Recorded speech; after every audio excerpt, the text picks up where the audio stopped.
यह कहानी संयम और परिणाम के बारे में है, जो हमें सिखाती है कि गुस्से में लिया गया फैसला अक्सर उम्र भर का पछतावा बन जाता है। नेवला और ब्राह्मण की पत्नी, जल्दबाजी का फल। एक गांव में एक ब्राह्मण और उसकी पत्नी रहते थे। उन्होंने एक पालतू नेवला पाला हुआ था, जिसे वे अपने बच्चे की तरह प्यार करते थे। कुछ समय बाद उनके घर एक बेटे का जन्म हुआ। एक दिन ब्राह्मणी पानी भरने के लिए नदी पर जा रही थी। उसने अपने पति से कहा, मैं बाहर जा रही हूँ, बच्चा सो रहा है, कृपया उसका ध्यान रखना और नेवले पर भी नजर रखना।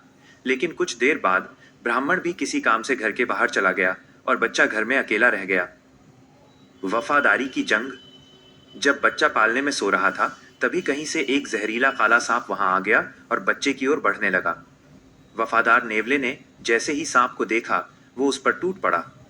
दोनों के बीच भयंकर लड़ाई हुई और अंत में नेवले ने सांप के टुकड़े टुकड़े कर दिए। नेवला खुशी खुशी घर के बाहर आया ताकि अपनी मालकिन को बता सके कि उसने बच्चे की जान बचाई है। उसके मुंह और पंजों पर सांप का खून लगा हुआ था। एक भयानक भूल। उसी समय ब्राह्मणी पानी लेकर लौटी।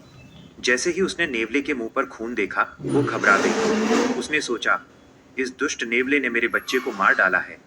गुस्से और शोक में उसने बिना सोचे समझे पानी से भरा भारी घड़ा नेवले के ऊपर दे मारा।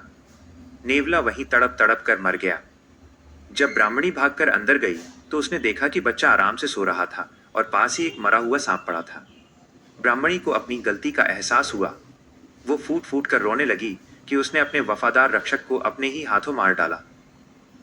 कहानी की सीख। जल्दबाजी घातक है। बिना सोचे समझे या केवल बाहरी दृश्यों को देखकर लिया गया निर्णय हमेशा गलत होता है। क्रोध पर नियंत्रण। गुस्से में इंसान की सोचने समझने की शक्ति खत्म हो जाती है। सत्य की जांच। किसी भी निष्कर्ष पर पहुंचने से पहले पूरी सच्चाई जान लेना जरूरी है।